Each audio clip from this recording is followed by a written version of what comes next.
organism. understand the difference between a virus and, say, a bacterium, Okay. which is a living organ. Hey, and Dan Kennedy, No. do you mind if I just code this as your name, like Dan Kennedy talking viruses? That's fine. Okay. That's fine. Yeah. Okay. Cool. However, I'm going to interject some things that may seem strange to most people. One of the main thing is I personally believe that everything is alive. That means rocks. That means water. That means every single thing is a part of the larger part of what we call our universe, or however far we can see or understand or attempt to understand. It's all moving, okay? If it doesn't move, it becomes absolute zero. Kelvin zero, which means that all molecular motion stops. That has never been seen, discovered, or created in space or in a laboratory. So everything is moving. There is no such thing as a vacuum, for example. Okay, so back to the coronavirus. The coronavirus is a very weak molecule, is what it's being called by biologists. It's not called an organism because it's not considered to be a living thing. It doesn't have the requirements that we know of, at least modern biology, 2020, we call what makes something alive and what something is not alive. Well, the coronavirus does not fulfill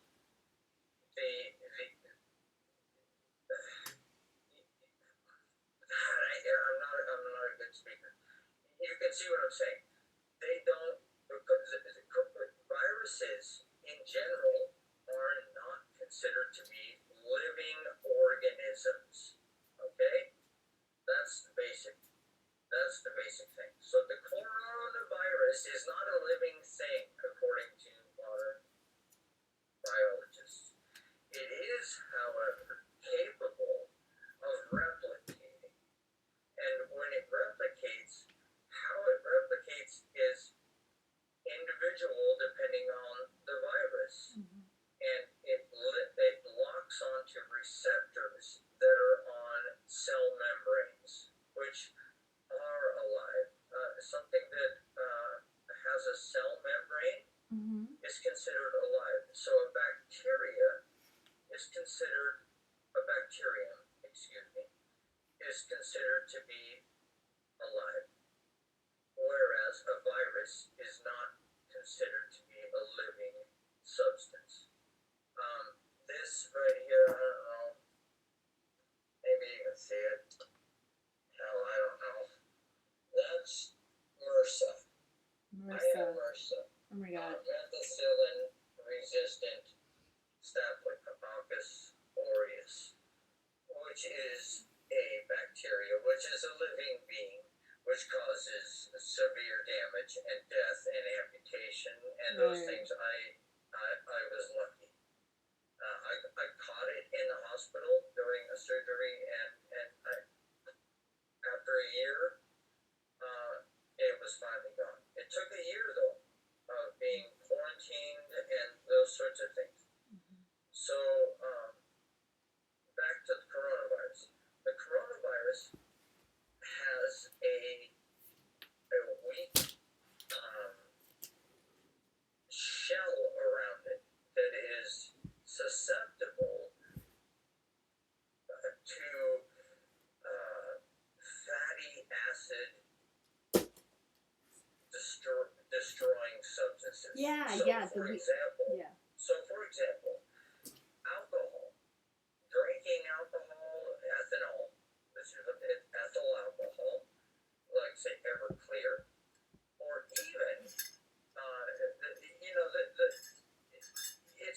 it's called a novel coronavirus because it's new. We have the scientific community has never seen this particular version of SARS. It is a SARS. Anyway, they have seen that something that contains 30% or more of an alcohol solution will destroy, mind you, I say destroy, not kill, because it's not considered alive. It will melt the virus. It will turn it into something that is non-viable. In other words, it cannot do any harm to you at that point. So isopropyl alcohol is good. So is ethanol. Just go down, buy some freaking Everclear, and mix it 1 part to 3 parts something else, and you're good. I don't recommend that personally because ethanol is it's not good for the human body, which is also why maybe, in my opinion, it may not be good for microorganisms either. Oh yes, the microbiome. That makes sense. Right. So ethanol kills, quote unquote, destroys the protective membrane that surrounds the coronavirus, which is of a fatty acid nature. So alcohol can penetrate fatty acids. Once you've done that, according to a New York doctor who is right in the middle of, he's the guy that sees the worst patients and puts them on ventilators or not. He's absolutely, I watched his explanation. He's absolutely not concerned. He says there are only a few rules that people need to follow. One is, don't touch your fucking face. Sorry for the language, but you may die. Okay? So we're going to throw language out the window right now. Yeah. Don't touch your face. Also, every time you leave your house or touch something, use an alcohol-based sanitizer. Yeah. Like Purell. Every time you touch a doorknob or anything, the only reason for that is it's not that the doorknob is going to get you infected. It's that you will touch your eye or your nose or your mouth without thinking about it, because we do that as humans. We don't even realize we do it. How many hundreds of times a day we touch our face? Most people don't realize that. Even doctors are becoming aware of that and going, wow, yeah, we really do touch our face a lot. Okay, well those are the entry points. Those are the entrance. Eyeball, nose, mouth. Wow. So don't put your finger in your eye or your nose or your mouth. Oh. And that is the main reason why medical professionals will recommend a mask, because it prevents you from being able to touch those things. However, the reality of the situation is that it's a very weak virus. It is here to state. It will never go away now that it's here. It has evolved into a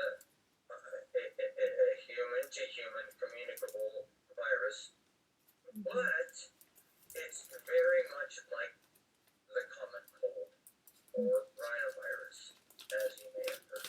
Rhino meaning nose.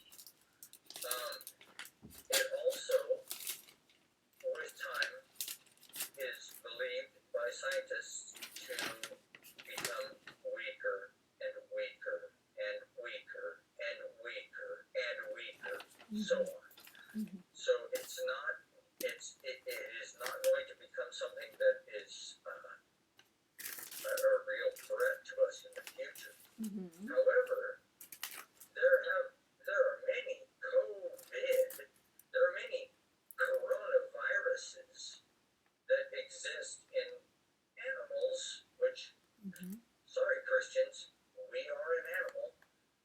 They can be transmitted to us via, sorry again Christians, evolution, which means that a certain part of the DNA in the virus changes via sunlight or radiation or just simple chance changes and makes us susceptible to that virus.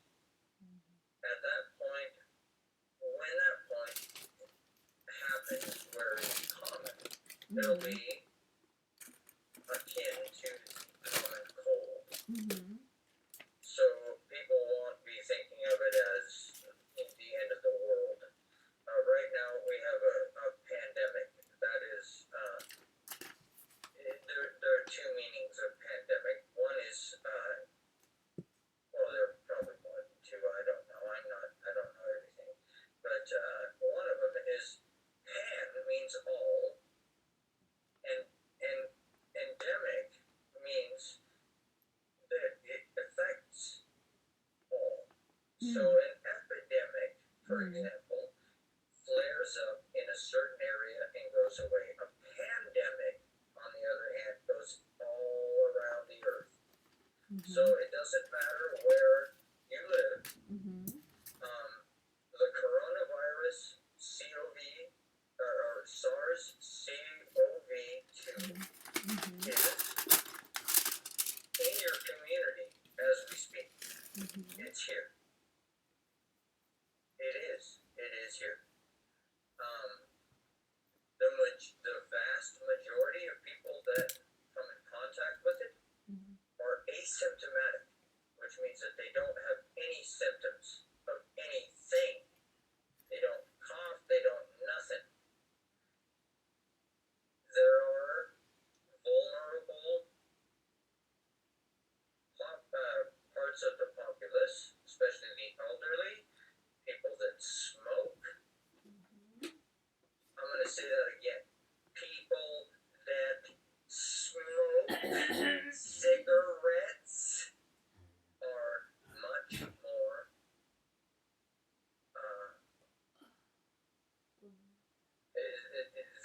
the chance of them catching and having a bad reaction from the coronavirus, COVID-19,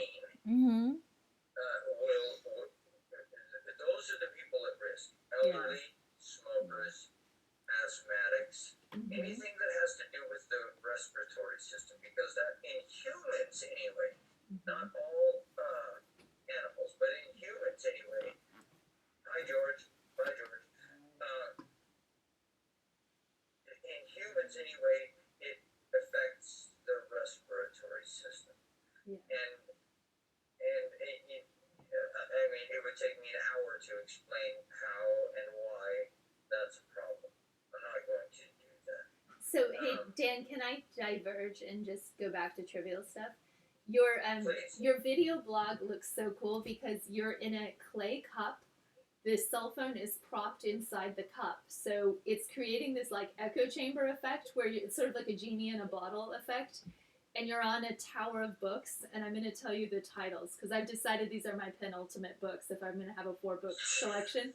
We have the Communist Manifesto by Karl Marx, 2015 Year of the Magna Carta, At Home with the Marquis de Sade, and Margaret Thatcher, The Downing Street Years.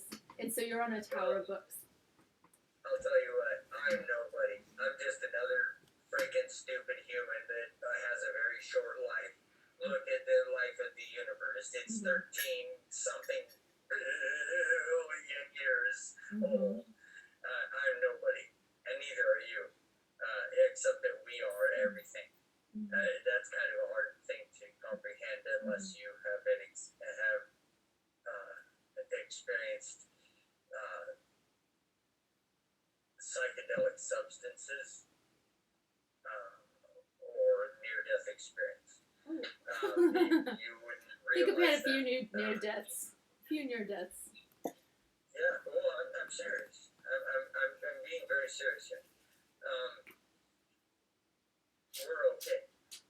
Even when we die, we're okay. I don't care if you're a Hindu or a Buddhist or a Muslim or science has shown conclusively that we are okay, and that we continue, and that we have always been, and that we are the same thing, actually.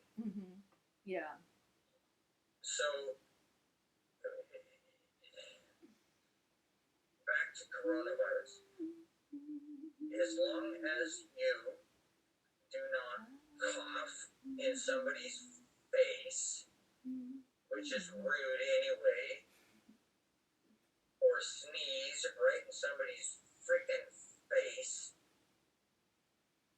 you're not going to spread the coronavirus. I used to have this elderly friend who had some dental problems that caused her to sort of shoot a fountain of spit. And it got to the point where I would just always stand 3 or 4 feet away to just avoid the flying spit when she talked. Absolutely. That's a very that's a very common way to contract a disease. So in cases like that, thankfully you made it through it or didn't contract anything.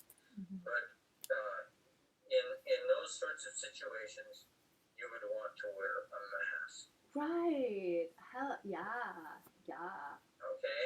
Right. To prevent the large droplets from hitting the mucous membranes on your face. Gloves. You see a lot of people wearing gloves. It's almost opposite to what we're trying to do because they get a false sense of security. They think I have a glove on. I can take money. I can handle food and then transmit it on to another person. Meanwhile, the glove has not been sanitized. Right. Which is no different than having your bare fingers, unless you're bleeding or something. You know what I mean? Hey Dan, I've got a really off-topic question, but I unfollowed everybody on Twitter because I've got this Twitter stalker type of a guy who seems to be endangering people I love, so I don't want their identities to be. It's not that Twitter should be that secret. That's the fun of Twitter, is that it's open-minded, an open platform. Right. But I'm just kind of because this guy is really psycho, I've just unfollowed everybody. It seems safer that way and also less chaos. But I was just thinking, what if I just recreated my persona as a GOP sock puppet and I only follow Republicans? And follow 2,000 of them, see if I can get them to follow me, and see if it can confuse my troll. Here's the thing about here's what I love about disease. Okay. I'm not saying Republicans are new. If you're rich. No. It doesn't care if you're poor. Yeah. However, there is a caveat. If you're rich, you are able to handle things that you can tell other people to sanitize first, or go into super sanitary situations because you have money to do so. Mm-hmm. Other than that, you're fucking human. Homo sapiens variety human. Mm-hmm. And so we're equalized. Yeah.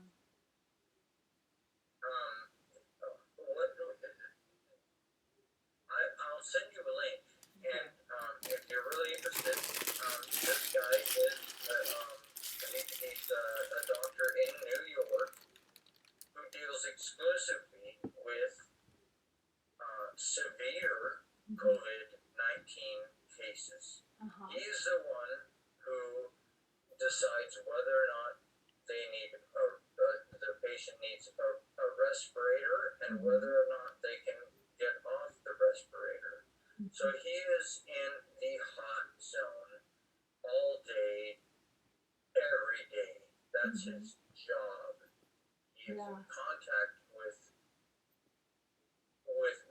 people that have been confirmed to have COVID-19, which most people don't understand what that means. It's coronavirus 2019. So that's what that means. The other word, I think it's going away by now. We'll skip that. Okay. Just and when you watch him, he's funny because you look in his eyes and he says, "Just don't try and touch your face." That's it.